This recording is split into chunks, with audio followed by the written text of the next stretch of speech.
MH Khan साहब को आमंत्रित करता हूं इस पर चर्चा में। खान साहब, स्वागत आपका। विपक्ष वाले भूल गए हैं क्या चुनाव भी है? नहीं, अभी देखिए चर्चा हो रही थी। बहन जी भी भूल गई? नहीं, बहन जी के तो कैंडिडेट डिक्लेयर हो गए वहाँ पर, सारे कैंडिडेट निकली नहीं ना अभी? नहीं निकलेंगी।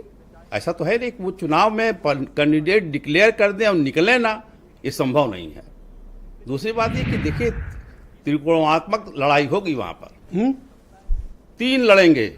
कोई पूछने को तैयार नहीं? आप पूछने को तैयार कैसे नहीं है?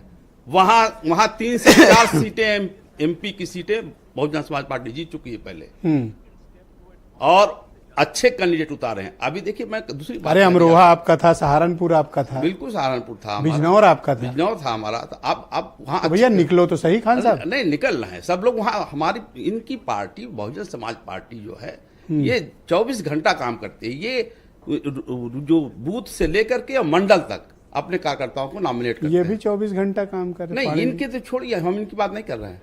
हम ये बात कह रहे हैं, दूसरी बात कह रहे थे अभी वो फखरुल हसन साहब कह रहे थे कि पैसा नहीं है। इन इलेक्टोरल बॉन्ड इनको मिला है, कांग्रेस को मिला है 1900 करोड़ का। हाँ, अब कह रहे हैं पैसा नहीं है, संसाधन नहीं है। सपा वालों को 10 करोड़ मिला, बस 10 करोड़ मिला ना। अब वो कह रहे हैं, अखिलेश यादव कह रहे हैं कि कोई हमारे लेटर बॉक्स में डाल गया। अब कमाल है, कोई पैसा देगा बताएगा ना? आपने सुनो पांडे जी, हाँ, कोई पैसा देगा और बताएगा नहीं कि हम आपको दे रहे हैं पैसा। अरे तो ये प्रचार को क्यों नहीं जा रही सब? देखिए मैं आपसे यही कह रहा हूं, त्रिकोणात्मक लड़ाई होगी और ये जो सपा है और कांग्रेस ये साफ हो जाएगी। बीजेपी नहीं साफ। डायरेक्ट लड़ाई। आप किधर से खेल रहे हो आज? डायरेक्ट लड़ाई होगी बसपा की और बीजेपी की। ये कब से? ये इसी में देखिएगा आप। कैसे देखिएगा ना, मुसलमान कैसा जाएगा, क्या करेगा? आप एसटी हसन का टिकट काट रहे हो पश्चिम में। एसटी हसन मुसलमान है ना? तो रुचि वीरा भी तो मतलब अच्छा चुनाव लड़ी। रुचि वीरा मुसलमान है, चुनाव तो लड़ेंगे। वो कब चुनाव लड़ी, कब भाई कोई रिजर्व है क्या कि मुसलमान? बिल्कुल, जहां हमारे 5 लाख 7 लाख मुसलमान होंगे वहां मुस्लिम कैंडिडेट आपको देना पड़ेगा। आप कैसे नहीं देंगे? आपने दिया है बीएसपी ने, मतलब बिल्कुल दिया है, बिल्कुल दिया है। मुसलमानों को टिकट दिया। और पिछले आप देखिए पिछले इलेक्शन में चुनाव आयोग ने बैन लगा दिया था बहन कुमारी मायावती जी को मुसलमान कहने पर, कि मुसलमानों भटकना नहीं, वोट दे देना हमारे प्रत्याशी को।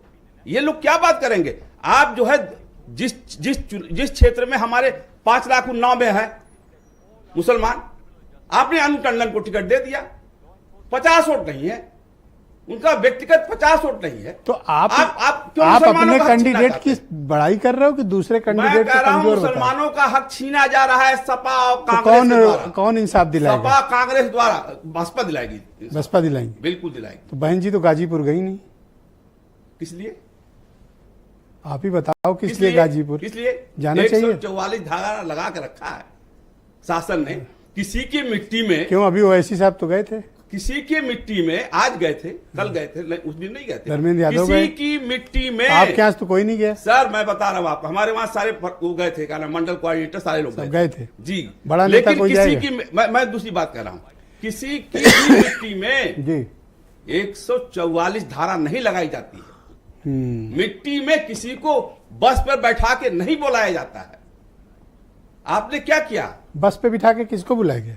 नहीं बुलाया जाता है। आपके वहां कोई डेथ हो जाती है, हर आदमी अपने आप आता है चल के। वहां आदमी जो आ रहे थे वहां लाठीचार्ज हो गया मुसलमानों का। तो बहन जी जाएंगी या कुछ अफसोस प्रकट करेंगी? उन्होंने ट्वीट कर दिया, पहले दिन ट्वीट किया। तो बस ट्विटर पे मुसलमानों ने कहा कि उनके परिवार के लोग आशंका जाहिर कर रहे हैं, उनको जहर दिया गया है, इस पर जांच होनी चाहिए।